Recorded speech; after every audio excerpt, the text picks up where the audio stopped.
Okay, so a very good evening to all of you. आप सबका स्वागत है एग्जाम ओरिजिनल्स पे। मेरा नाम प्रखर श्रीवास्तव है and I am your faculty for polity part. हम पॉलिटी ऑफ इंडिया डिस्कस कर रहे हैं। अभी हमने पॉलिटी स्टार्ट नहीं किया है, जो कि एग्जामिनेशन पर्सपेक्टिव से इंपॉर्टेंट है। अभी तक हम सिर्फ पॉलिटी को समझ रहे हैं और मैंने पहले भी बताया था, मैं 4-5 घंटे सिर्फ आपको पॉलिटी समझाऊंगा कि व्हाट पॉलिटी इज, पॉलिटी में क्या होता है, पॉलिटी की डिमांड क्या होती है। ठीक है, तो सबसे पहले हमने पॉलिटी के बेसिक समझे थे कि क्या होता है, काम कैसे करता है देश, एग्जीक्यूटिव, जुडिशरी और लेजिस्लेटिव बॉडी। उसके बाद हमने लास्ट लेक्चर में ब्यूरोक्रेसी का कॉन्सेप्ट चालू किया था और इस लेक्चर में हम ब्यूरोक्रेसी के ही कॉन्सेप्ट को आगे लेके जाएंगे। नेक्स्ट लेक्चर से हम फंडामेंटल राइट्स से स्टार्ट करेंगे, जो कि एक बहुत इंपॉर्टेंट पार्ट है आपका एग्जामिनेशन पर्सपेक्टिव से भी। बट फाइनल के पहले आपको रेडी रहना पड़ेगा। और लेजिस्लेटिव आपने पूरा समझ लिया था, legislative body. Now it's time कि आप एग्जीक्यूटिव बॉडी के बारे में समझे। और एग्जीक्यूटिव बॉडी को क्या बोला जाता है, ब्यूरोक्रेट्स या फिर ब्यूरोक्रेसी। तो हम ब्यूरोक्रेसी के बारे में ही बात कर रहे थे, ब्यूरोक्रेसी क्या होती है। और कल हमने बेसिक्स क्लियर अप कर लिए थे और आज हम स्टार्ट करने जा रहे हैं ब्यूरोक्रेसी के थोड़ा सा आगे का कॉन्सेप्ट, थोड़े से आगे का कॉन्सेप्ट। तो I will wait for 1 or 2 minutes for the other people to join and then we will be starting with the lecture. इसके बाद हम लेक्चर स्टार्ट करेंगे। ठीक है, तो ब्यूरोक्रेसी के बारे में जो लोग आ गए हैं लेक्चर में, मैं उन्हीं से पूछूंगा ब्यूरोक्रेसी का क्या मतलब होता है आपके हिसाब से। Who is a bureaucrat? Bureaucrat कौन होता है? जो हम बोलते हैं सिविल सर्वेंट, सिविल सर्विसेज, एक ब्यूरोक्रेट कौन होता है? आप बताइए भाई। आप लोगों को पता है ना, इतने दिन से हम पढ़ रहे हैं, तो ब्यूरोक्रेट पता होगा कि ब्यूरोक्रेट कौन होता है। बहुत छोटा सा सवाल है, ब्यूरोक्रेट कौन होता है? पूरा जवाब दो भाई।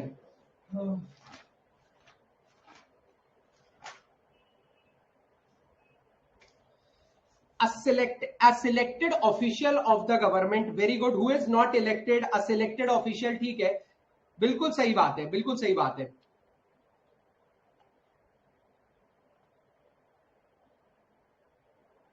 चलो स्टार्ट करते हैं आगे का लेक्चर।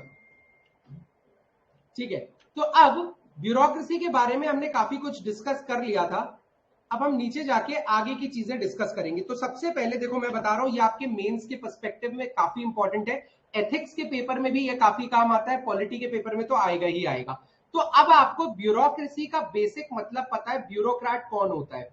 पहली चीज, ये सिलेक्टेड होता है। ठीक है, सेकंड, पॉपुलैरिटी के नहीं, मेरिट के आधार पर सिस्टम में घुसता है। ठीक है, मेरिट के आधार पर सिस्टम में घुसता है। और थर्ड क्या होता है कि ये परमानेंट या फिर फुल टाइम एम्प्लॉय होता है, फुल टाइम एम्प्लॉय होता है। ठीक है, तो ब्यूरोक्रेट जो आपका एग्जीक्यूटिव बॉडी है, एग्जीक्यूटिव्स होते हैं, वो दो लोगों से मिले बने होते हैं। सबसे पहले लेवल पे होते हैं मिनिस्टर्स। ठीक है, मिनिस्टर्स के अंदर होते हैं आपके ब्यूरोक्रेट्स।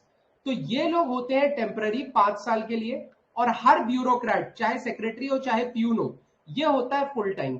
ये हमने अभी तक पढ़ लिया था और आज से हम पढ़ना चालू करेंगे। क्या? आज से हम बेसिकली पढ़ना चालू करेंगे what are the characteristics of bureaucracy. What are the characteristics of bureaucracy? Is it clear?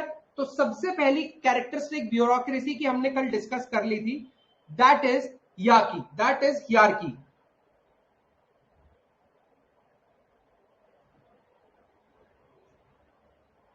Hierarchy, ठीक है, यानी एक के ऊपर एक होता है। डायरेक्टली कोई किसी से नहीं हो सकता। ये लोअर लेवल एक अपने लेवल को बॉस मानेगा, ये अपने लेवल को बॉस मानेगा। और इसके कुछ फायदे हैं कि हर लेवल पे रिस्पॉन्सिबिलिटी अलग हो जाती है।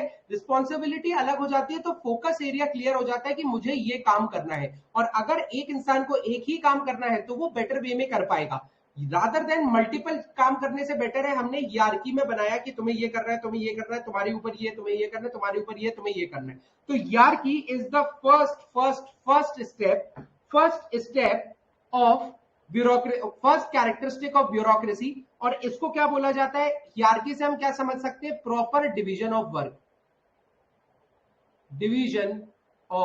वर्क। आपको पता है, इस पूरे लेक्चर से एक भी प्रीलिम्स में सवाल नहीं आएगा, बट ये याद रखना, ये आपको ब्यूरोक्रेसी क्लियर कर देगा, एमपीपीएससी क्या एग्जाम होता है ये क्लियर कर देगा, और आपके अंदर कॉन्फिडेंस एंड राइट गाइडेंस इंपिंच कर देगा। आप समझ रहे हो? ठीक है, कि ये चीजें करनी चाहिए, ये चीजें नहीं करनी चाहिए। ठीक है, तो हियरार्की का मतलब समझ में आ गया। Division of work, division of work से क्या होगा, एक्सपर्टीज आएंगी। डिवीजन ऑफ वर्क से क्या होगा, एक्सपर्टीज आएंगी। और एक और चीज क्या होगी, अगर हमने हियरार्की बना के रखी है तो एक जन के हाथ में पावर नहीं होती। तो यहां पे आप लिख सकते हो नो कंसंट्रेशन ऑफ पावर। देखो अगर एक किसी के हाथ में पावर होती है तो वो मिसयूज कर सकता है। सो दैट इज वाई हमने डिवाइड किया काम, हर की एक एक्सपर्टीज भी आई और डिवाइड कर दिया, तो किसी एक के हाथ में पावर भी नहीं रही। रही कि नहीं रही, जल्दी बताओ, रही कि नहीं रही, समझ में आया। सो दैट इज वाई हियरार्की का फायदा समझ में आया आपको। और ऑर्गेनाइज्ड काम होने लगता है इसके बाद, ये भी लिख सकते हो ऑर्गेनाइज्ड वर्क।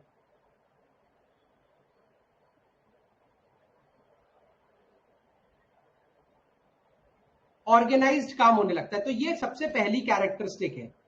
दूसरी कैरेक्टरिस्टिक क्या होती है ब्यूरोक्रेसी की, समझो, बहुत ध्यान से समझो।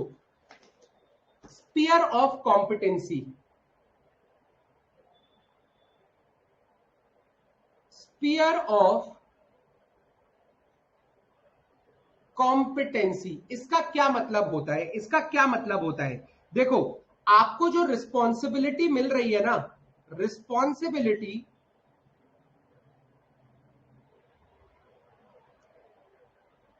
is due to meritocracy, meritocracy मतलब मेरिट की वजह से आपको रिस्पॉन्सिबिलिटी मिलती है। अगर आप आईएएस हो तो ये रिस्पॉन्सिबिलिटी हो, पीसीएस से हो तो ये हो, प्यून हो तो ये हो, तो आपको मेरिट के बेसिस पे रिस्पॉन्सिबिलिटी मिलती है। जो ज्यादा अच्छे से एग्जाम क्रैक करेगा उसको हायर रिस्पॉन्सिबिलिटी मिलेगी। बट मिनिस्टरशिप में ऐसा नहीं होता है, रैंडमली किसी को भी उठा के कहीं भी रख दिया जाता है। मानते हो कि नहीं मानते हो। तो ये माना जाता है, मेरिटोक्रेसी ये बताती है कि एक इंडिविजुअल कितना स्किल है उस काम को लेके, स्किल, कितना स्किल्ड है एक इंसान उस काम को लेके, ये पता चल जाता है आपके एग्जामिनेशन से। सो दैट इज वाई जो रिस्पॉन्सिबिलिटी है वो मेरिटोक्रेसी के बेसिस पे आती है, रैंडमली नहीं होती जैसे मिनिस्टरशिप में होती है। ठीक है, अब थर्ड बेसिकली क्या आता है आपका, थर्ड बेसिकली क्या होता है, थर्ड आपका जो रहता है वो होती है रैशनैलिटी। अब यहां से एक बहुत इंपॉर्टेंट कॉन्सेप्ट चालू होगा, याद रखना, बहुत इंपॉर्टेंट चीजें, सारी चीजें लिंक होती जाएंगी। Is it clear to all of you, सारी चीजें लिंक होती जाएंगी। रैशनैलिटी, रैशनैलिटी का क्या मतलब होता है सिविल सर्विसेज में, रैशनैलिटी की क्या, अच्छा रैशनैलिटी का क्या मतलब है ये बताओ। रैशनैलिटी का मतलब क्या होता है, ये third important characteristic of bureaucracy की जो आप बनने वाले हो। बट रैशनैलिटी होना आपके अंदर क्यों जरूरी है और रैशनैलिटी का मतलब क्या होता है। प्रैक्टिकलिटी, ठीक है, प्रैक्टिकल कैसे होगे भाई, मैं अपने मन से प्रैक्टिकल हूं, मुझे लगता है मैं प्रैक्टिकल हूं, किसी और को लगेगा मैं प्रैक्टिकल नहीं हूं। तो एक पोजीशन पे अगर मैं हूं तो अलग डिसीजन होगा, शिवानी तुम हो तो तुम अलग डिसीजन लोगी। लेकिन ऐसे तो देश नहीं चल सकता। तो जो देश चलता है वो कुछ रूल्स से चलता है और rules are based on logic. So that is why ये कहा जाता है to be rational you have to follow rules. ये याद रखना, ये एक स्टेटमेंट है। To be rational, to be rational you have to follow rules.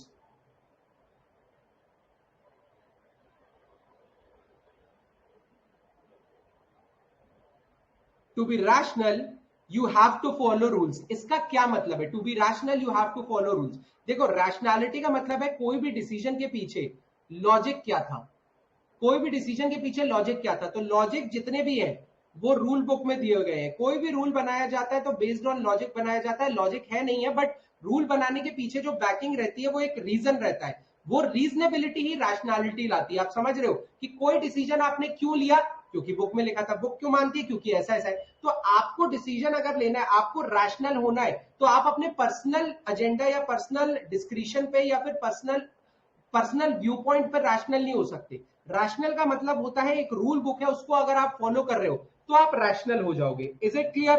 Rationality क्या लाती है, रैशनैलिटी सबसे पहले तो एक्यूरेसी लाती है। हो सकता है मैं हूं तो मैं भी एक्यूरेट डिसीजन ले रहा हूं, मेरे बाद कोई आए तो वो भी एक्यूरेट डिसीजन लेगा। क्यों, क्योंकि हम सब रूल्स से चल रहे हैं। Accuracy in decision making. Is it clear.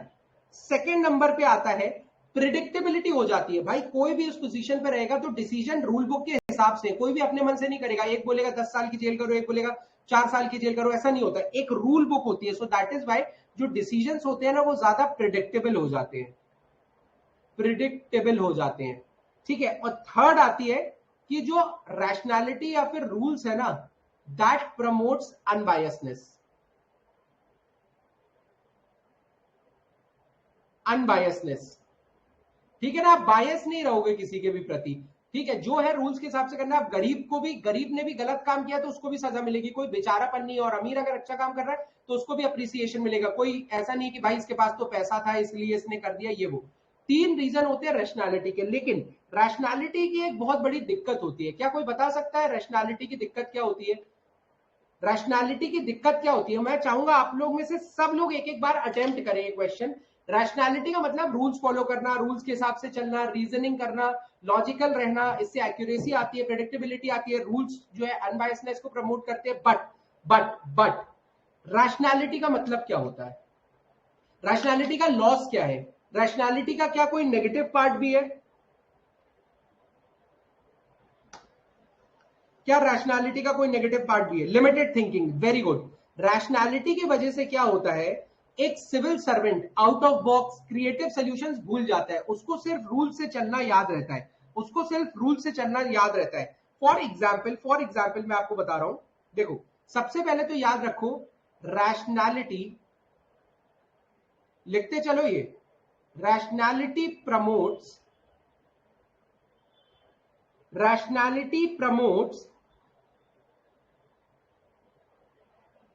the logical administration of the country, logical administration of country, plus decreases corruption,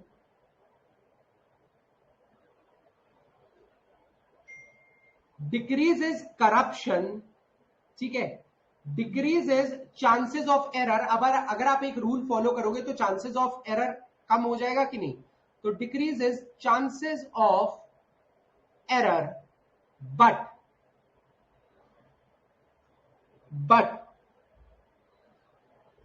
civil servant becomes so much obsessed with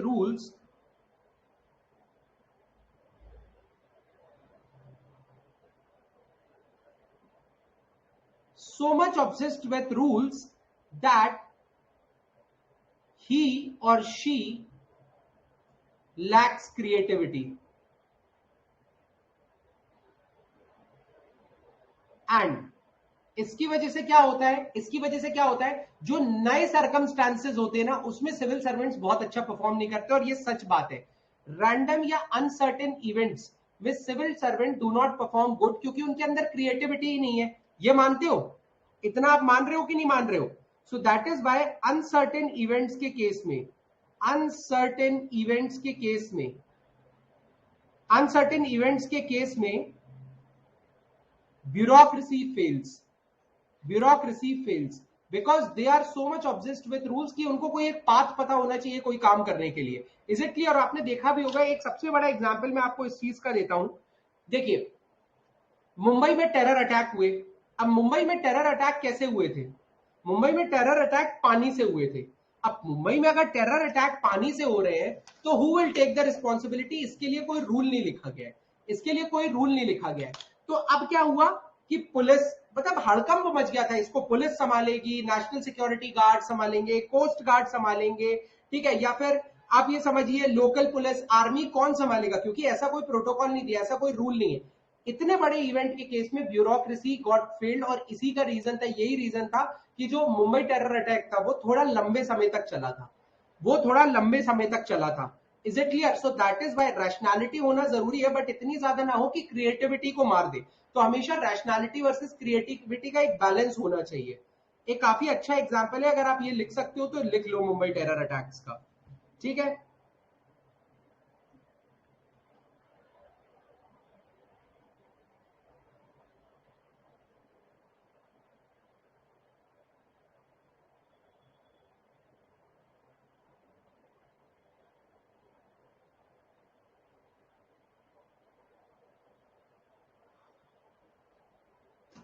is it clear? Is it clear to all of you? तो rationality का मतलब समझ में आया। इसके बाद जो चौथी कैरेक्टरिस्टिक होती है ब्यूरोक्रेसी की, bureaucracy is highly accountable. Bureaucracy is highly accountable. तो देखो, bureaucrats are accountable to ministers, मानते हो? क्योंकि मिनिस्टर्स तो इनके बॉस होते हैं। Ministers are accountable to people of India because people of India ने इन मिनिस्टर्स को चूज किया है। तो indirectly bureaucracy is also dependent on, bureaucracy is also accountable to people of India. Yes और नो? और यही रीजन है कि हमको सिविल सर्वेंट बोला जाता है। सिविल मतलब लोग, सिविल सर्वेंट बोला जाता है because you are the servant of civil people और you are the servant of the civilians. तो ये चौथा पॉइंट है। इसके बाद एक चीज आती है, एक कैरेक्टरिस्टिक होती है ब्यूरोक्रेसी की कि आपको पार्शियलिटी नहीं रखनी है। तो impartiality is another characteristic of bureaucracy. Impartiality is another characteristic of bureaucracy. Is it clear to all of you? Is it clear to all of you? देखो, impartiality कैसे आएगी? जब आपका बायसनेस जीरो होगा। Is it clear? Biasness zero कैसे होगा? जब आप रूल्स फॉलो करेंगे। अगर आप रूल्स फॉलो करेंगे तो इनोवेटिवनेस नहीं रह जाएगी, इनोवेटिवनेस नहीं रह जाएगी। यही तो हमने डिस्कस किया। तो impartiality is very very very very important. And अब क्या होता है, इम्पार्शियलिटी के चक्कर में पर्सनालिटी का लॉस हो जाता है।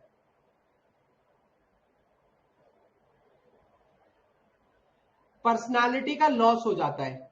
Is it clear?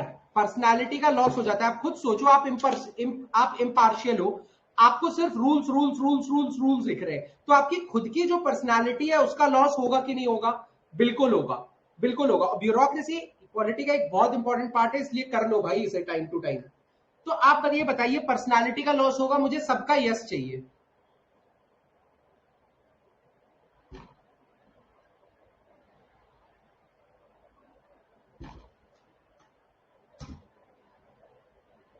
होगा। तो इसी चीज को मैक्स वेबर ने एक बहुत ही क्रिएटिव टर्म में बोला है। मैक्स वेबर ने बहुत बढ़िया टर्म दिया था इम्पार्शियलिटी के लिए कि सिविल सर्वेंट के साथ प्रोस्टिट्यूशन ऑफ पर्सनालिटी हो जाता है। Prostitution of personality. What do you mean by this? जो आप हो वो शो नहीं करते। सरकार कैसी है, रूल्स कैसे हैं, उसके हिसाब से आप हर सिचुएशन के हिसाब से आप अपने आप को बदलते जाते हो। इस बदलाव में आप कहीं ना कहीं खुद को खो देते हो। इसीलिए इम्पार्शियलिटी या फिर बायसनेस या फिर रूल्स को फॉलो करना कहीं ना कहीं आपकी पर्सनालिटी को ही खो देता है। और आप जो पर्सनालिटी आपकी वो तो गई, आप हर सिचुएशन में नई नई पर्सनालिटी को अडॉप्ट कर रहे हो। तो मैक्स वेबर ने इस पर्टिकुलर टर्म को बोला है prostitution of personality.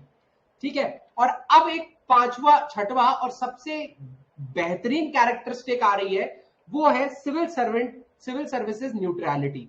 Civil servants होते हैं न्यूट्रल। सिविल सर्वेंट्स होते हैं neutral. Is it clear to all of you? अब कैसे होते हैं न्यूट्रल वो बताता हूं मैं।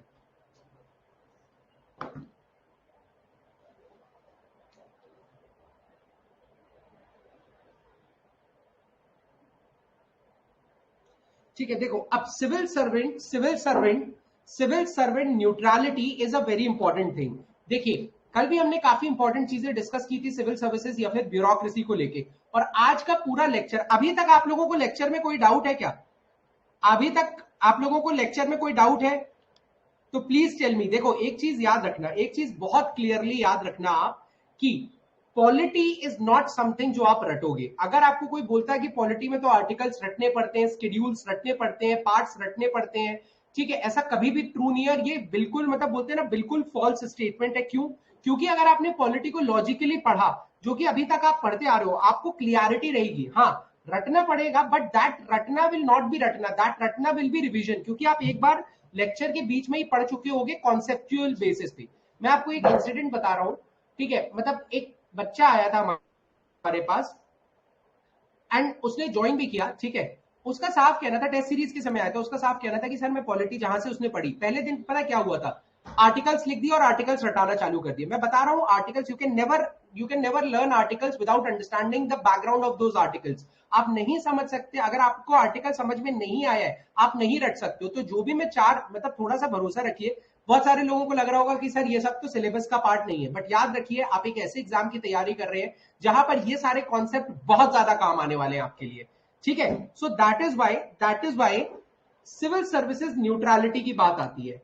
अब देखिए, अगर एक सिविल सर्वेंट है ए, कभी उसको पार्टी बीजेपी के लिए काम करना पड़ रहा है, कभी उसको पार्टी कांग्रेस के लिए काम करना पड़ रहा है, सपोज मान लीजिए कभी उसको आम आदमी पार्टी के लिए काम करना पड़ रहा है।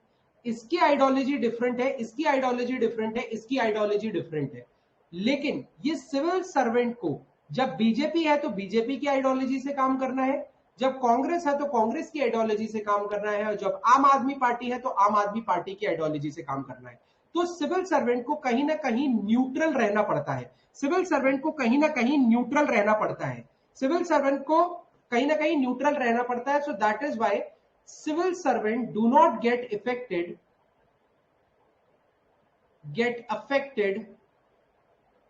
by civil servant do not get affected by what? Ideology of the ruling party, ideology of ruling party. Is it clear? यहां तक क्लियर है कि नहीं है? यहां तक क्लियर है कि नहीं है ये बताइए, ठीक है। यहां तक क्लियर है कि नहीं है ये बताइए।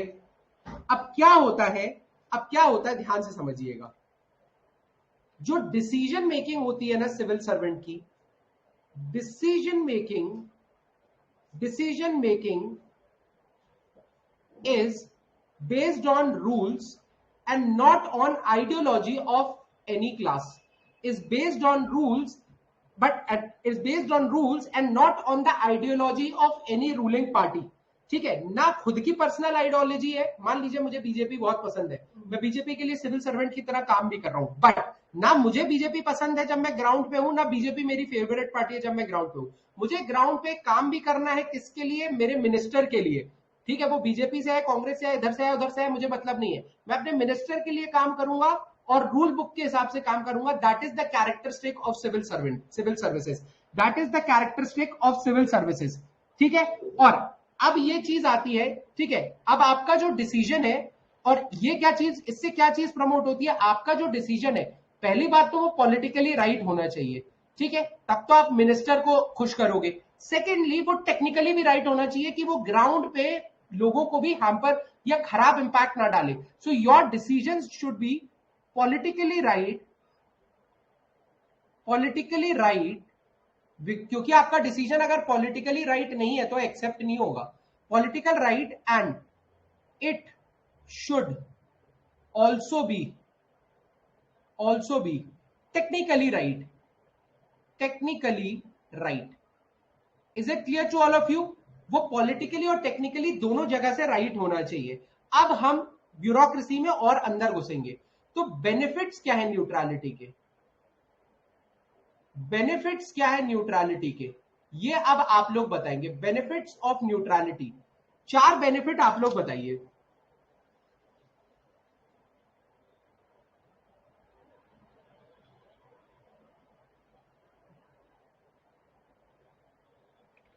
सोच के बताइए। देखो यार, मैं तो लिखवा दूंगा, मेरे पास तो ये लिखा हुआ है, ये रहे नोट्स वोट सब दिखा दूंगा। देखो, वेरी गुड रश्मि, आपका एक अप्रोच सही है। कंट्रोवर्सी बहुत हो जाती है कभी कभी इस केस में, न्यूट्रलिटी की वजह से कंट्रोवर्सी बहुत ज्यादा ही होती है, ठीक है। तो न्यूट्रलिटी को कंट्रोवर्सी नहीं बोलेंगे, आपकी जो न्यूट्रलिटी है वो कहीं ना कहीं continuous consistent and stable decision making की तरफ अलाइन होती है। स्टेबल डिसीजन मेकिंग मतलब एक ही तरीके का डिसीजन आएगा चाहे कोई भी रूलिंग पार्टी हो, एक ही तरह का डिसीजन आएगा चाहे कोई भी रूलिंग पार्टी हो। और सेकेंड क्या बेनिफिट होता है, लोगों का सिविल सर्विसेज पे भरोसा ज्यादा होता है, क्योंकि एक आदमी अगर न्यूट्रल है, चाहे ये पार्टी हो चाहे वो पार्टी हो, उस इंसान को ये पता होता है कि भाई सिविल सर्वेंट हमारे लिए बढ़िया काम करेगा, चाहे मेरे पसंद की पार्टी आई हो या नहीं आई हो। Is it clear? तो people do develop confidence on civil services, people do develop confidence. अब इसका सबसे सही एग्जांपल क्या है, श्रीलंका। श्रीलंका में कॉन्फिडेंस ही बिल्डअप नहीं कर पाई सिविल सर्विसेज, जिसकी वजह से वहां पर क्योस क्रिएट हो गया था, लोगों को विश्वास या लोगों का जो बेसिकली ट्रस्ट है कंट्री पे वो चला गया था। तो न्यूट्रलिटी की वजह से पीपल, लोगों का कॉन्फिडेंस आप पे बना रहेगा कि नहीं बना रहेगा? बिल्कुल बना रहेगा। तीसरा, आपकी जो सिविल सर्विसेज की एफिशिएंसी है वो बढ़ जाएगी, सिविल सर्विसेज की एफिशिएंसी है वो बढ़ जाती है। Is it clear to all of you? Civil services की एफिशिएंसी बढ़ जाती है, क्यों? क्योंकि आप एक स्टेप बाय स्टेप एक प्रॉपर प्रोसेस में डिसीजन मेकिंग कर रहे हो।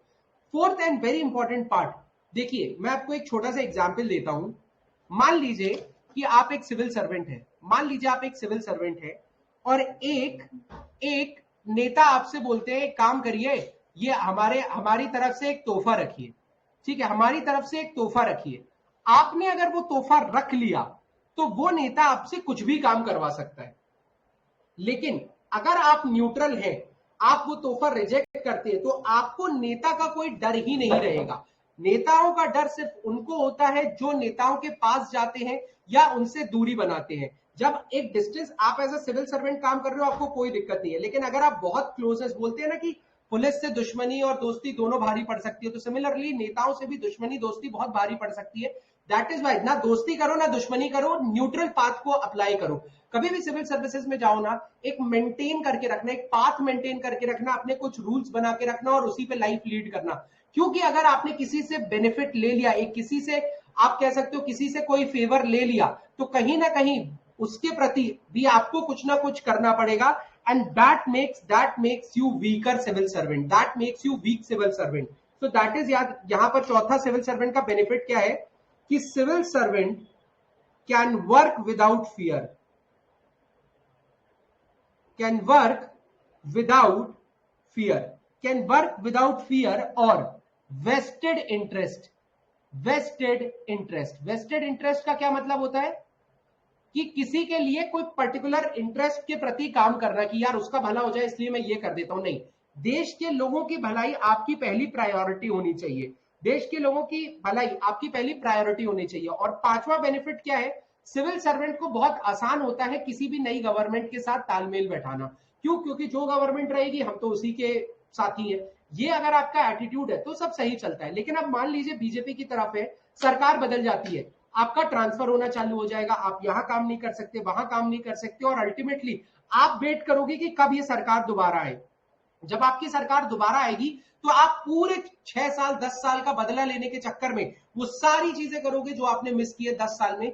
ये सब चोचलों के तहत जो पीपल का बेनिफिट है, जो लोगों का बेनिफिट है, वो लॉस हो जाता है। सो दैट इज वाई आपका जो बायसनेस है, आपका जो बेसिकली पॉलिटिकल न्यूट्रलिटी है, आपको इजी एडजस्टमेंट की फैसिलिटी देती है, इजी एडजस्टमेंट की फैसिलिटी देती है। ठीक है, is it clear to all of you? अब क्या होता है, कहानी शुरू होती है 1947 से। ठीक है, 1947 की बात करता हूं मैं। 1947 में दो लोग होते थे, अभी भी दो लोग होते हैं, एक होते थे मिनिस्टर्स, एक होते थे ब्यूरोक्रेट्स। तब भी होते थे, अभी भी होते हैं, लेकिन तब के मिनिस्टर्स जो होते थे वो नेशनल इंटरेस्ट में काम करते थे, नेशनल इंटरेस्ट में काम करते थे।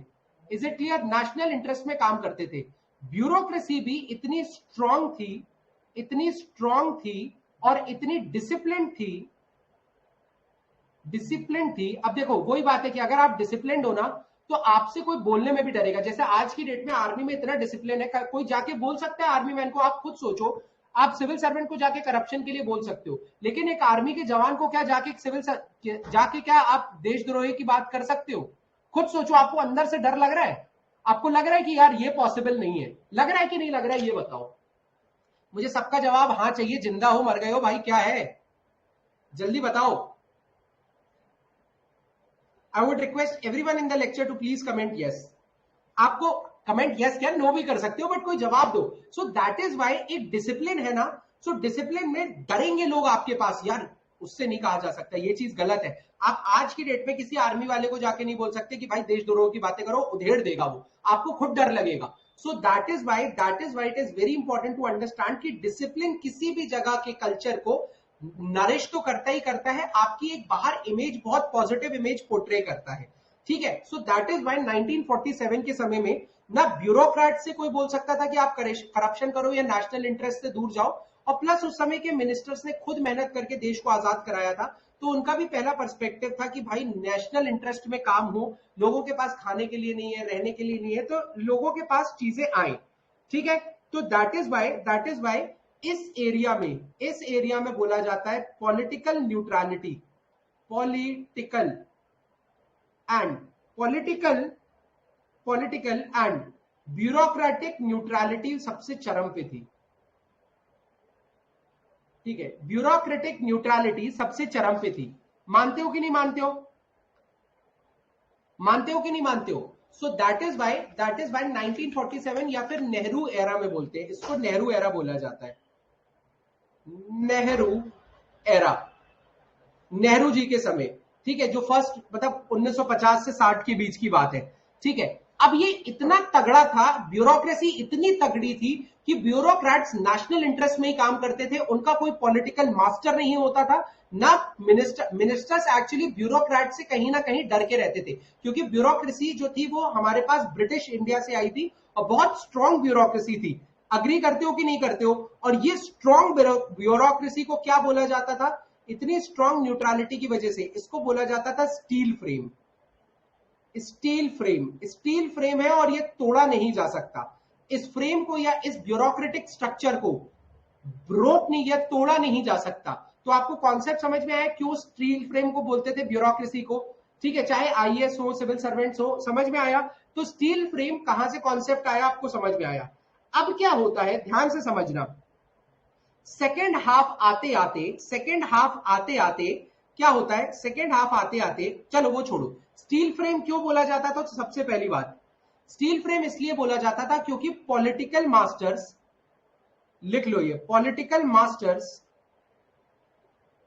And bureaucrats both are dedicated towards national interest. होना तो अभी भी चाहिए, नेशनल इंटरेस्ट। सेकंड ब्रिटिशर्स ने इतना स्ट्रॉन्ग डिसिप्लिन लाया हुआ था इस फील्ड में, Britishers imparted such a strong decision making, such a strong discipline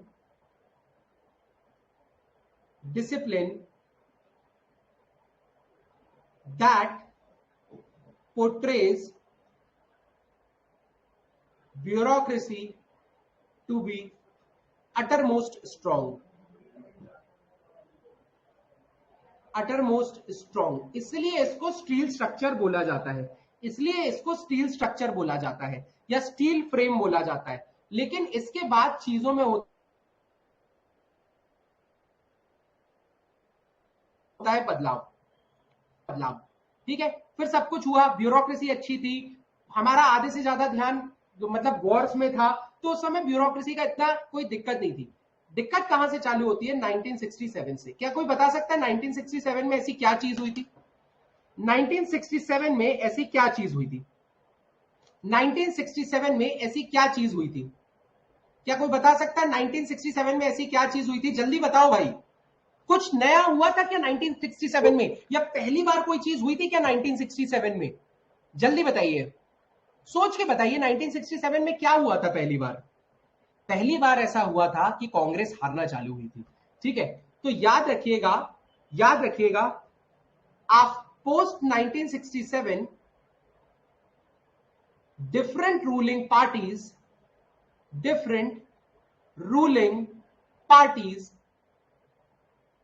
started coming in different states, started winning in different states. मानते हो कि नहीं मानते हो? मानते हो कि नहीं मानते हो? और इस वजह से क्या हुआ, जो मिनिस्टर्स थे उन्होंने सिविल सर्वेंट को टारगेट करना चालू किया। अब सिविल सर्वेंट होते तो किस मिनिस्ट्री ऑफ पर्सनल के अंदर है, बट पोस्टेड कहां होते हैं? एक स्टेट में पोस्टेड होते हैं। अब इन्होंने क्या चालू किया कि सिविल सर्वेंट को, पुलिस को यह बोलना चालू किया कि तुम एक काम करो, यहां पे राइट्स करवाओ, ठीक है, तुम राइट्स करवाओ, इन डिसिप्लिन को बिगाड़ो, या फिर आप बोलते हैं ना कि एक काम एंड कंपोज स्ट्रक्चर को बिगाड़ो, आप दिक्कतें क्रिएट करो, ठीक है, आप नॉइज क्रिएट करो, ठीक है, आप डिसिप्लिन, आप जो वहां की शांति रहती है उसको भंग करो, एंड अल्टीमेटली कांग्रेस वहां पे टेक ओवर कर लेगी। तो जो मिनिस्टर्स थे ये सिविल सर्वेंट्स को टारगेट करते थे कि आप राइट्स क्रिएट करो, ठीक है, और उसके बाद राइट्स के अलावा क्या बोलेंगे, शांति को क्या बोलेंगे कि आप शांति को हिंदी में क्या बोलेंगे यार, इंग्लिश में क्या बोलेंगे, शांति भंग करने को, शांति भंग करने को क्या बोलेंगे यार इंग्लिश में? पीस। हाँ, जो पीस एंड हार्मनी है उसको ब्रेक करो। इससे क्या होगा, लोगों का इस पर्टिकुलर नई पार्टी के ऊपर, पार्टी के प्रति जो जो भरोसा है या जो कॉन्फिडेंस है वो वीक होगा और वापस कांग्रेस पार्टी आएगी। यहां से शुरुआत होती है स्टील स्ट्रक्चर के डाइल्यूशन की, या फिर बोलते हैं ना, इसको बोला जाता है करोजन ऑफ स्टील स्ट्रक्चर की, करोजन ऑफ स्टील स्ट्रक्चर की, करोजन ऑफ स्टील फ्रेम यहां से चालू हो जाता है, ठीक है। अब होता क्या है, ध्यान से समझना। अच्छा, एक और चीज बताओ, ये फेडरल स्पिरिट के अगेंस्ट है कि नहीं? फेडरल स्पिरिट कहती है कि स्टेट के पास अपनी पावर होनी चाहिए, स्टेट अपने मन से काम कर सकते हैं, लेकिन यहां क्या हो रहा है, सेंट्रल मिनिस्टर्स स्टेट में हैवोक क्रिएट करने की कोशिश कर रहे हैं। तो ये कहीं ना कहीं फेडरल स्पिरिट के अगेंस्ट था, कहीं ना कहीं ये फेडरल स्पिरिट के अगेंस्ट था। That is centre is harassing state through civil servants, centre is harassing states through civil servant, centre is harassing states through civil servant. Yes और नो, यस और नो। यहां से शुरुआत होती है करोजन की। और अब क्या होता है, जब मिनिस्टर ने सिविल सर्वेंट को यह करने के लिए बोला, तो सिविल सर्वेंट्स को भी कहीं ना कहीं एक वेस्टेड प्रमोशन, इंटरेस्ट, डेवलपमेंट, पैसा चाहिए होगा। और इसके बाद ये डाइल्यूजन होके आज हम इसको बोलने लगे हैं plastic frame.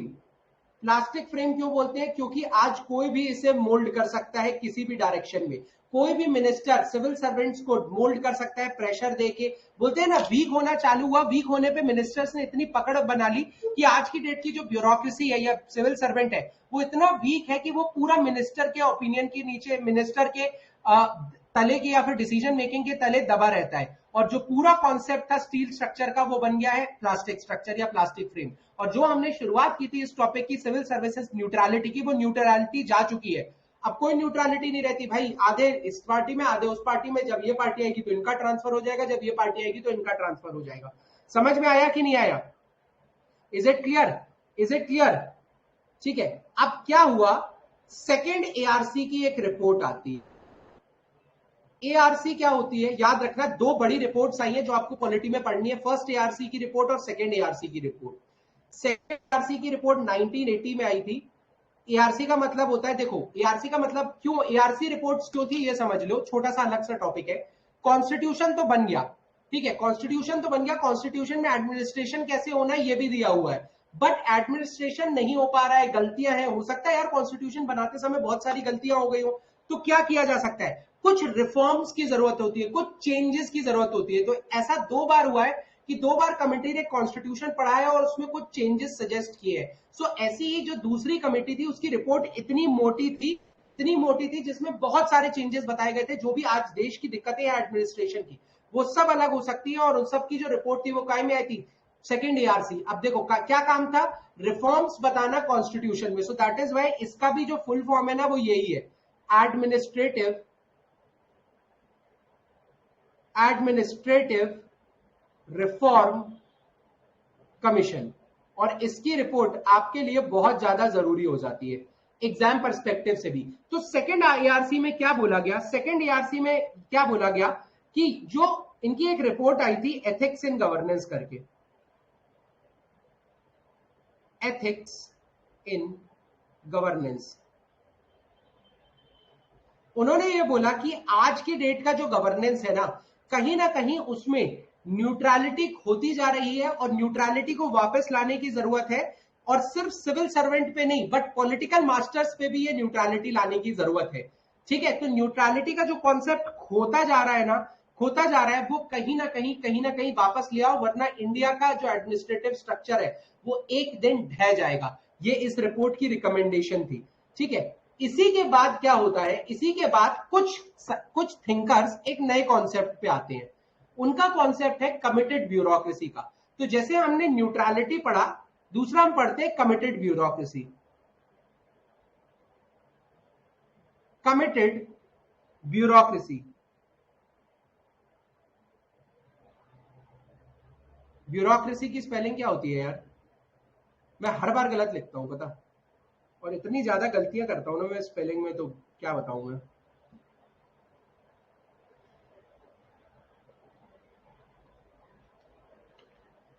BUREAU very good. तो ब्यूरोक्रेसी, कमिटेड ब्यूरोक्रेसी का एक कॉन्सेप्ट आता है, कमिटेड में भी डबल एम आएगा ना, कमिटेड ब्यूरोक्रेसी का एक कॉन्सेप्ट आता है। कमिटेड ब्यूरोक्रेसी का कॉन्सेप्ट जो है वो बिल्कुल ऑपोजिट है सिविल सर्विसेज न्यूट्रलिटी के कॉन्सेप्ट के। उनका ये कहना है क्या कि सिविल सर्विसेज न्यूट्रलिटी कहीं ना कहीं स्लो कर देती है प्रोसेस। मान लीजिए कि पॉलिटिकल पार्टी बोल रही है ये करो, सिविल सर्वेंट बोलता है मैं रूल के हिसाब से जाऊंगा, चीजें रुक जाएंगी, फिर ये होगा वो होगा ऐसा होगा वैसा होगा। तो कमिटेड ब्यूरोक्रेसी पूरे ऑपोजिट प्रिंसिपल पे चलती है, जो बोलती है कि न्यूट्रल रहने की जरूरत नहीं है, आप बायस्ड हो जाओ, जो भी पार्टी आ रही है आप उसके प्रति बायस्ड हो जाओ।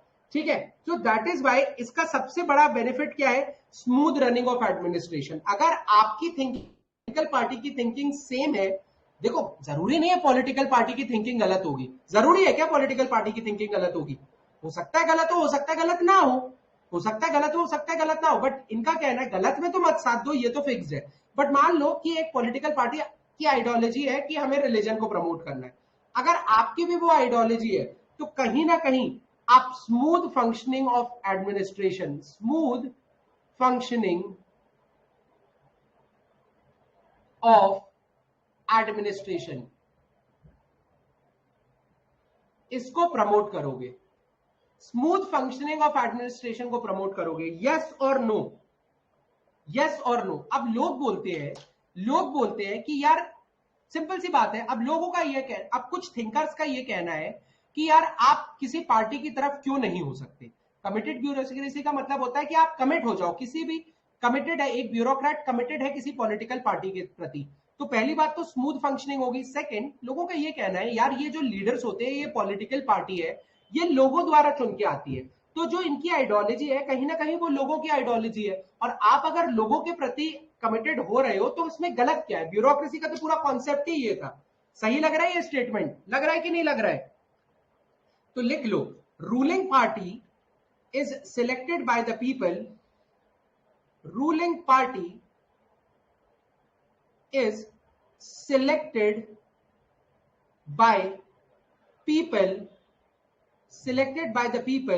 selected by the people and following them promotes spirit of democracy, spirit of democracy। देखो अब इनका क्या कहना है, जो रूल्स है वो कुछ लोगों ने लिखे हैं, लेकिन जो पॉलिटिकल पार्टी है वो कुछ लोगों ने लिखे हैं, और पॉलिटिकल पार्टी है जो वो जनता ने चुनी है। तो पॉलिटिकल पार्टी को फॉलो करो ना यार, जनता का ज्यादा ओपिनियन आपके पास आएगा। डेमोक्रेसी को लिए ज्यादा, डेमोक्रेसी का मतलब है कि सबका ओपिनियन, व्यू पॉइंट काउंट किया जाए। ठीक है, so that is why democracy का एक प्रिंसिपल ही बन जाएगा ये, अगर आप किसी रूलिंग पार्टी को फॉलो कर रहे हो तो। गलत क्या बोल रहा हूं मैं, सही तो बोल रहा हूं, लेकिन रूल्स तो कुछ लॉयर्स ने बनाए हैं, रूल्स तो सिर्फ कॉन्स्टिट्यूशन के फ्रेमवर्कर्स ने बनाए हैं, और किसने बनाए रूल्स? तो एक लिमिटेड सेट ऑफ पीपल ने बनाए हैं जिन्होंने अपने हिसाब से डिसीजन मेकिंग के हिसाब से पढ़ाई लिखाई के बेसिस पे किया। बट डेमोक्रेसी क्या बोलती है कि इस रूलिंग पार्टी की सुनो। तो अगर आप उस रूलिंग पार्टी की सुन रहे हो तो आप कहीं ना कहीं डेमोक्रेटिक कल्चर को प्रमोट कर रहे हो। गलत है क्या ये? मेरा स्टेटमेंट गलत है क्या? जरा बता दो। सबसे पहले सब लोग एक बार जरूर कमेंट कर दो भाई, क्या मैं गलत बोल रहा हूं?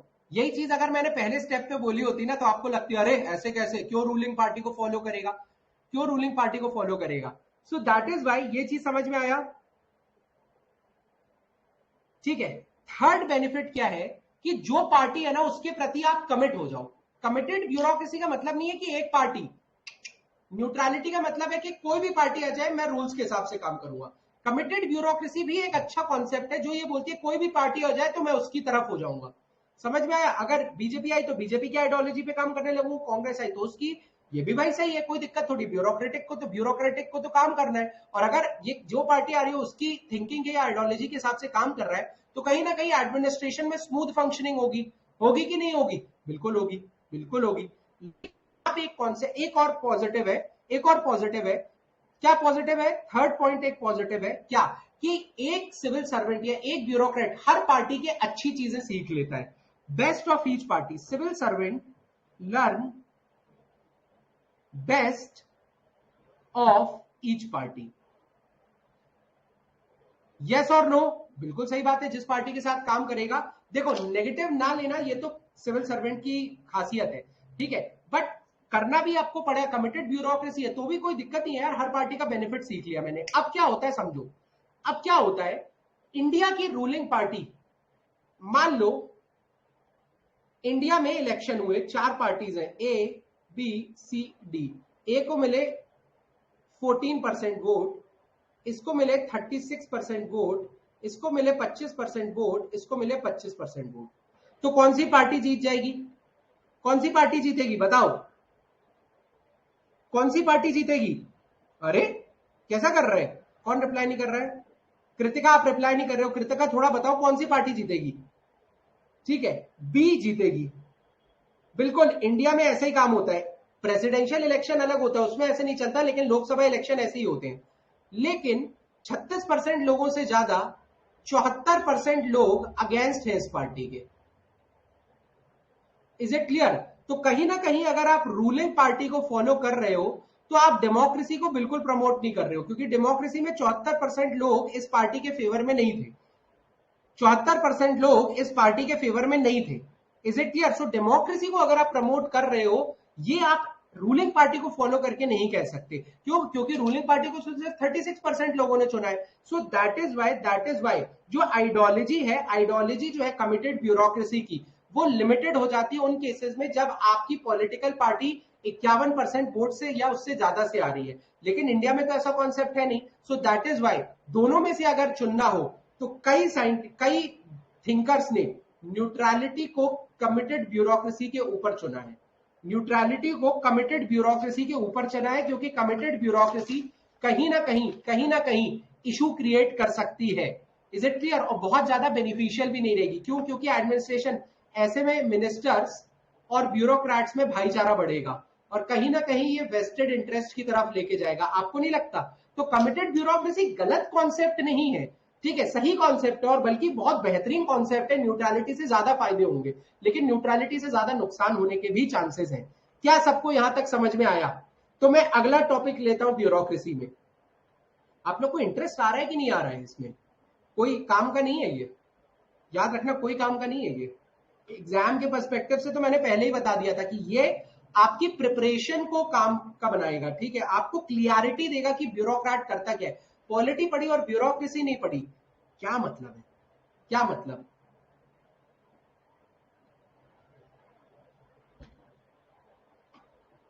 अब चलो एक बहुत इंटरेस्टिंग टॉपिक है अगला, वो ये है concept of civil servant anonymity और मिनिस्ट्रियल रिस्पॉन्सिबिलिटी। आपको लग रहा है कि सिविल सर्वेंट इतना पढ़ने लिखने के बाद भी मिनिस्टर के नीचे काम करते हैं, ठीक है, तो कहीं ना कहीं अन्याय है।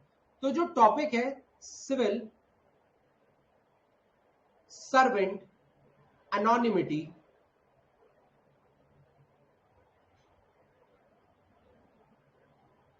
/ मिनिस्टीरियल मिनिस्टीरियल रिस्पॉन्सिबिलिटी।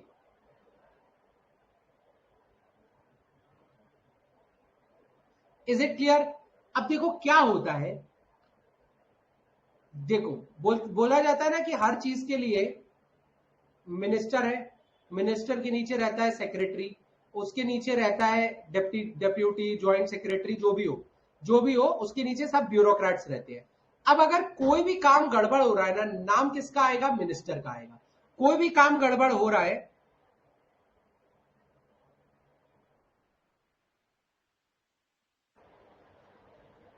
अब दिख रहा है, अब दिख रहा है आप लोगों को? क्लियरली दिख रहा है? ठीक है। अब देखो, कोई भी काम गड़बड़ होगा ना तो नाम मिनिस्टर का आता है। भले ही गड़बड़ सिविल सर्वेंट ने किया हो, लेकिन सिविल सर्वेंट हमेशा एक एनोनिमस एंटिटी रहती है, फेस जो रहते हैं मिनिस्टीरियल मिनिस्टर्स रहते हैं। Is it clear? Is it clear? तो याद रखना, लिख लो ये, parliamentary system works on the principle of ministerial responsibility. मैं भी लिख देता हूं आप लोगों के साथ।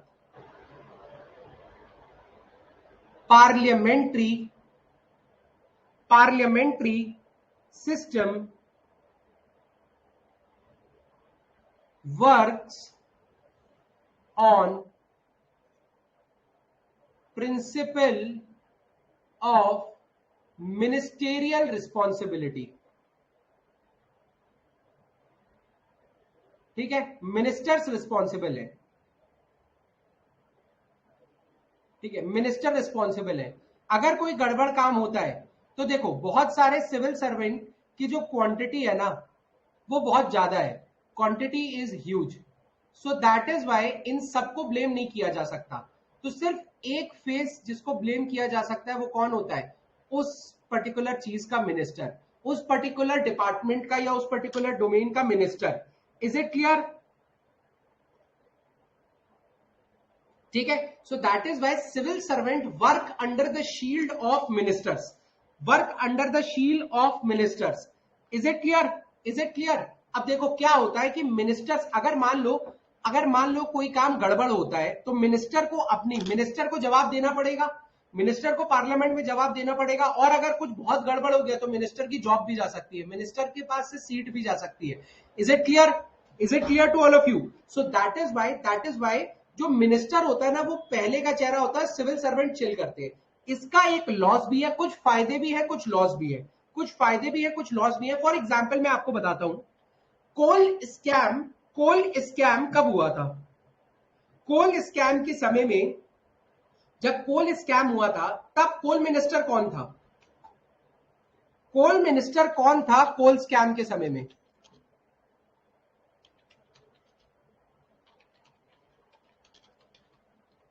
जल्दी बताओ भाई,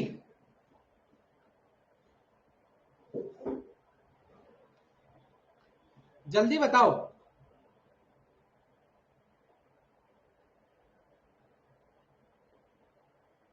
बहुत सारे लोग थे, लेकिन एक बड़े नाम में से कौन सा था? याद रखना, मनमोहन सिंह थे। ठीक है, अब कोल केस में क्या हुआ था, गड़बड़ जो करी थी वो पूरी की पूरी सेक्रेटरी ने करी थी। ठीक है, जो उनके सेक्रेटरी थे पीसी पारेख साहब, उन्होंने सारी गड़बड़ करी थी और मनमोहन सिंह ने उनका नाम ले दिया था। अब ये कहीं ना कहीं सिविल सर्वेंट अनोनिमिटी के कॉन्सेप्ट के अगेंस्ट है। कभी भी मिनिस्टर किसी सिविल सर्वेंट को जिम्मेदार नहीं ठहरा सकता। आपने देखा है कभी कोई मिनिस्टर जो है वो सिविल सर्वेंट पे इल्जाम लगा रहा है, अनटिल एंड अनलेस वो सिविल सर्वेंट पॉलिटिकली बहुत ज्यादा मोटिवेटेड हो। फॉर एग्जाम्पल अभी जो बंगाल है, बंगाल के चीफ सेक्रेटरी जो थे उनका काफी केस चला था पिछले कुछ दिनों में। क्यों? क्योंकि वो पॉलिटिकली अलाइन होने लगे थे, पॉलिटिक्स में एंटर करने की कोशिश कर रहे थे। ठीक है, सो दैट उनका क्या था कि पहले टर्म उनका खत्म कर दिया, फिर ममता बनर्जी ने उनको गवर्नमेंट ज्वाइन करने के लिए बोला। तो जब तक आप पॉलिटिकली अलाइन नहीं होगे, सिविल सर्वेंट का नाम कभी भी उछाला नहीं जा सकता। ठीक है, क्योंकि एक जन से तो गलती होती नहीं है, पूरी टीम से गलती होती है, पूरी टीम का नाम ले दोगे क्या? नहीं। तो कभी भी मिनिस्टर जो होते हैं, मिनिस्टर कभी भी सिविल सर्वेंट का नाम नहीं ले सकते। लेकिन पीसी पारेख साहब का नाम लिया था किसने? मनमोहन सिंह जी ने। ठीक है, दूसरी बड़ी बात, रेलवे में बहुत ज्यादा करप्शन हो रहा था। रेलवे में, ये एग्जाम्पल लिख लो बेटा, एग्जाम्पल काम आते हैं। इसके बाद रेलवे की एक बहुत बड़ी न्यूज थी, रेलवे में करप्शन होता था, इतना बढ़ गया था करप्शन और इतने एक्सीडेंट्स बढ़ गए थे कि जो पवन बंसल है मिनिस्टर, सेंट्रल मिनिस्टर जो थे पवन बंसल रेलवे मिनिस्टर, गलती किसी और ने करी लेकिन मिनिस्टर को रिजाइन करना पड़ गया था। तो यही कॉन्सेप्ट है कि अल्टीमेटली पावर ज्यादा तो रिस्पॉन्सिबिलिटी ज्यादा, और अल्टीमेटली रिस्पॉन्सिबिलिटी अगर आप पूरी तरीके से नहीं निभा पा रहे हो, आप भी खुद सोचो, कई बार ऐसा होता है कि कोई ट्रेन हो गई तो किसका इस्तीफा मांगा जाता है? मिनिस्टर का इस्तीफा मांगा जाता है ना। उनको कोई मतलब नहीं कि लाइनमैन ने दिक्कत करी, ये दिक्कत करी, वो दिक्कत करी, ऐसा हुआ वैसा हुआ है, कोई भी कॉन्सेप्ट हो, लेकिन मांगा किससे जाएगा? सेंट्रल मिनिस्टर से। अब देखो, जैसे बड़ी मिनिस्ट्री हो गई, जैसे रेलवे मिनिस्ट्री हो गई, फाइनेंस मिनिस्ट्री हो गई, इसमें यार मतलब समझो आप 50-50 हजार, 60-60 हजार, 1-1 लाख ब्यूरोक्रेट्स काम करते हैं। अब दिक्कत कहां होती है? इन 1 लाख ब्यूरोक्रेट्स में से अगर 100-200 हजार से भी गड़बड़ हो गई, इतने इतने ज्यादा लोग, बहुत हाई प्रोबेबिलिटी कि इनसे गड़बड़ हो सकती है। अगर किसी एक से भी गड़बड़ हो गई ना इतने सारे लोगों में, इसके ऊपर नाम आ जाएगा, तो भी मिनिस्टर के ऊपर नाम आएगा। तो कहीं ना कहीं जो सिविल सर्वेंट अनोनिमिटी का कॉन्सेप्ट है वो आपको एक शील्ड तो देता ही है, सेकंड सिविल सर्वेंट के अंदर रिस्पॉन्सिबिलिटी कम कर देता है। क्यों? क्योंकि पूरी रिस्पॉन्सिबिलिटी मिनिस्टर की है, कुछ गड़बड़ भी हुआ तो मिनिस्टर के पास जाएगा। सो यही एक रीजन है सिविल सर्वेंट कहीं ना कहीं इस चीज का फायदा उठा सकता है। अब होता क्या है समझो, मान लो देखो, जो सिविल सर्वेंट अनोनिमिटी का कॉन्सेप्ट है ना, वो बहुत ज्यादा फेमस है और आज भी फेमस है। बट इसकी सबसे बड़ी दिक्कत क्या है? इसकी सबसे बड़ी दिक्कतें हैं, कुछ दिक्कतें हैं। सबसे पहली दिक्कत है civil servant start feeling secured कि भाई हमें क्या करना, हमारी थोड़ी जवाबदारी है, मैंने तो अपना काम कर दिया, जो होगा देखा जाएगा। Is it clear? यस और नो? और ये एक सबसे बड़ी दिक्कत है। और सेकंड दिक्कत क्या है सिविल सर्वेंट एनोनिमिटी की?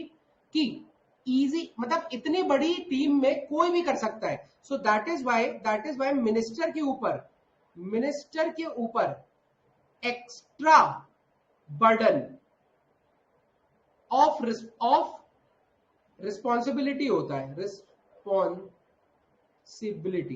अब वो रिस्पॉन्सिबिलिटी भी किसी और की होती है। मान लो कि किसी एक लाइनमैन की वजह से गड़बड़ हो गई, ट्रेन पलट गई, तो नाम जो है ना वो सीधा हमारे जो रेलवे मिनिस्टर है उन्हीं को इस्तीफा देना पड़ता है। अब यहां पर कॉन्सेप्ट समझो कि क्या आता है। अब देखिए क्या होने लगता है, धीरे धीरे ये कॉन्सेप्ट कैसे बदला। पहले तो बहुत बढ़िया चीज थी कि भाई सिविल सर्वेंट पे ब्लेम ना डाल दे सिविल। अब इसका फायदा भी होता है, क्या फायदा होता है कि बिना प्रेशर के काम कर सकता है सिविल सर्वेंट, बिना प्रेशर के काम कर सकता है। और तीसरी इसकी सबसे बड़ी दिक्कत पहले नोट कर लो कि civil servant start using it as opportunity. इसका क्या मतलब है समझो। अब मिनिस्टर जी जो होते हैं पहली बात तो वो लेमैन होते हैं। लेमैन का मतलब क्या होता है? लेमैन का मतलब होता है जिसको उस फील्ड का नॉलेज नहीं है। लेकिन उसके नीचे जो ब्यूरोक्रेट्स रहते हैं वो स्पेशलाइज रहते हैं, क्योंकि ये परमानेंट है, ये उसी जगह पे काम कर रहे हैं, इधर उधर, तो इनसाइड आउट उनको चीजें पता रहती है। मिनिस्टर को चीजें पता नहीं रहती है। तो ब्यूरोक्रेट क्या करता है? पहली चीज तो मिनिस्टर को डरा धमका सकता है कि अगर हमारे से कोई गड़बड़ हुई तो नौकरी आपकी जाएगी। और ये केसेस हुए हैं कि ब्यूरोक्रेट्स मिनिस्टर्स को धमकाते हैं, ब्यूरोक्रेट्स मिनिस्टर को धमकाते हैं। Is it clear? सेकंड क्या होता है, इस लेमैन को ज्यादा पता नहीं है, तो ब्यूरोक्रेसी अपने हिसाब से किसी मिनिस्ट्री को चला सकती है, अपने हिसाब से वो किसी मिनिस्ट्री को चला सकती है किसी और के फेस के अंदर। आप चलाओ, चलाने में कोई बुराई थोड़ी है, लेकिन आपका फेस हो, आपकी रिस्पॉन्सिबिलिटी हो। नहीं, रिस्पॉन्सिबिलिटी एंड फेस मिनिस्टर्स का रहता है, चलती पूरी ब्यूरोक्रेसी की वजह से। क्यों? क्योंकि ये मिनिस्टर लेमैन है, इसको कुछ आता ही नहीं है, ये इसको रेलवे का, डिफेंस का, फाइनेंस का कुछ पता ही नहीं है। ये तो मिनिस्टर बन गया है, क्यों? पॉपुलैरिटी के बेसिस पे पीएम ने अपनी काउंसिल ऑफ मिनिस्टर में इसको रख लिया तो ये मिनिस्टर बन गया, इसको आगे पीछे का कुछ नहीं पता।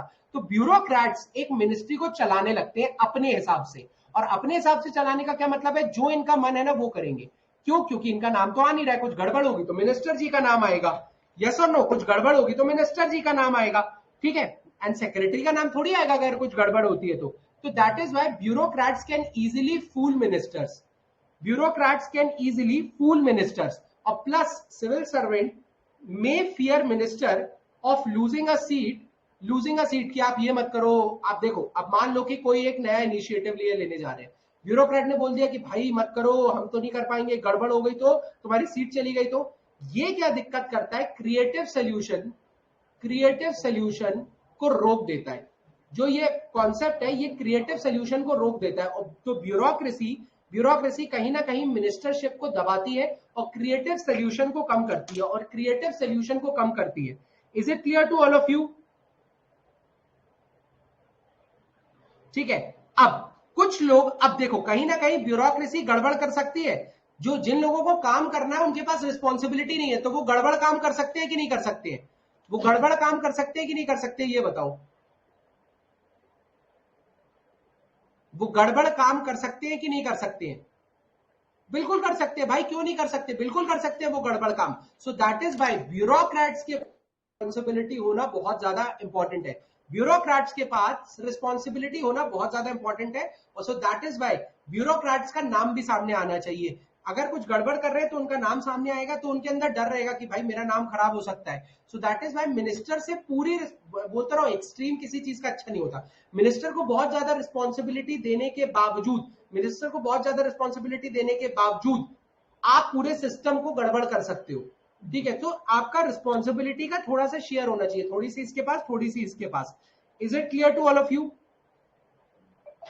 Is it clear to all of you? ये चीज समझ में आई कि नहीं?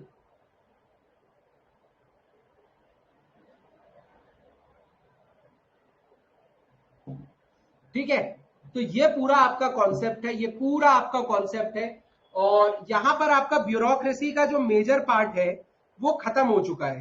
ठीक है, ब्यूरोक्रेसी का जो मेजर पार्ट है वो खत्म हो चुका है। बाकी जो छोटी मोटी चीजें, ऑल इंडिया सर्विसेज, ये सब आपको जानने की जरूरत नहीं है। बट ब्यूरोक्रेट क्या होता है, क्या चीजें होती है, क्या कठिनाइयां आती है, हमने इनसाइड आउट काफी ज्यादा डिस्कस कर लिया है। और अब कल के लेक्चर में हम फंडामेंटल राइट्स से स्टार्ट करेंगे। फंडामेंटल राइट्स बहुत जरूरी है, एग्जाम में डेफिनेटली इससे रिलेटेड एक क्वेश्चन आता है। तो एक दिन हम फंडामेंटल राइट्स करेंगे, आधा दिन हम फंडामेंटल ड्यूटीज करेंगे, और एक दिन डीपीएसपी करेंगे। ठीक है, तो रटना कैसे है वो भी मैं आपको सिखा दूंगा, मैं आपको लर्न करने की ट्रिक्स भी बता दूंगा, how to learn like fundamental rights, fundamental duties and DPSP. But basic clear हुआ कि नहीं हुआ आपका पॉलिटी का, अब आप ये बताइए।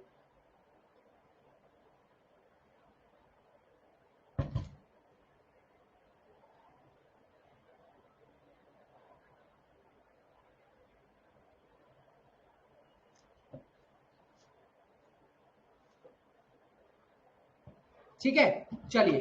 So if you have any other doubt will continue, नहीं तो 8 बजे हम करंट अफेयर्स के लेक्चर में मिलते हैं।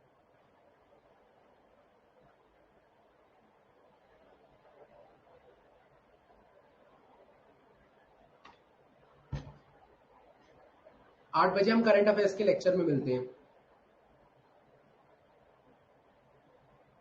ठीक है।